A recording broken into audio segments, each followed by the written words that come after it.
ఈ శ్రావణ మాసంలో అమ్మవారికి నైవేద్యంగా ఈజీగా టేస్టీగా అలాగే రౌండ్గా వచ్చే పాల ముంజలు ఎలా తయారు చేయాలో చూద్దామండి.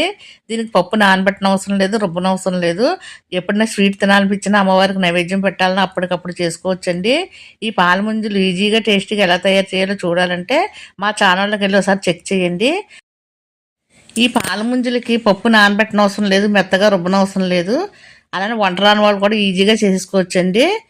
మామూలుగా బూర్లు వేసుకున్నప్పుడు లోనున్న పూర్ణం అంతా బయటకు వచ్చి నూనె అంతా పాడవుతుంది. కానీ పాల ముంజలు చేసినప్పుడు అలా కాదండి, చక్కగా ఈజీగా చేసుకోవచ్చు. మీరు కూడా ఈ విధంగా ఒకసారి తప్పనిసరిగా ట్రై చేయండి. ట్రై చేసి అమ్మవారికి నైవేద్యంగా పెట్టండి. అలానే ఈ శ్రావణ మాసం సందర్భంగా రోజుకొక అమ్మవారికి నైవేద్యం వీడియో పెడతాను, చూసి చేయండి. నచ్చినట్లయితే తప్పనిసరిగా లైక్ చేయండి, షేర్ చేయండి, సబ్స్క్రైబ్ చేయండి. మా ఛానల్ని మీరు మొదటిసారి చూసినట్లయితే తప్పనిసరిగా సబ్స్క్రైబ్ చేయండి. లైక్ చేయడం మటుకు అస్సలు మర్చిపోకండి. అలానే మీ ఫ్రెండ్స్కి చుట్టాలకి షేర్ చేయండి.